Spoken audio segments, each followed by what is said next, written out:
আসসালামু আলাইকুম রাহমাতুল্লাহ।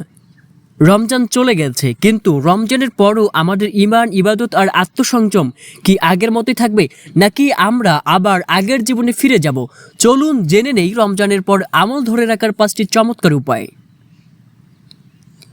1 নম্বর উপায় হলো নিয়মিত 5 ওয়াক্ত সালাত আদায় করা।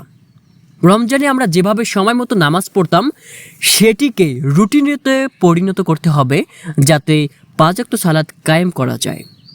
দ্বিতীয় উপায় হলো সপ্তাহে অন্তত একদিন নফল রোজা রাখা, সোম বা বৃহস্পতিবার। এটি আমাদের আত্মসংযম ধরে রাখতে সাহায্য করবে। 3 নম্বর উপায় কুরআন তিলাওয়াতের অভ্যাস বজায় রাখা। প্রতিদিন 5 থেকে 10 মিনিট হলেও কুরআনের সাথে সংযুক্ত থাকা উচিত। 4. নেক বন্ধু বান্ধবের সাথে চলাফেরা করা। ভালো পরিবেশ ঈমান ধরে রাখতে সাহায্য করবে।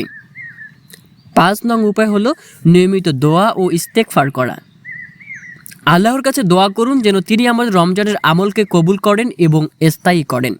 ভাই এবং বোন, রমজান আমাদেরকে শুধরে নেওয়ার একটি সুবর্ণ সুযোগ। রমজানের পরও সেই আলো আমাদের জীবনকে আলোকিত করুক, এই দোয়াই করি ইনশাআল্লাহ।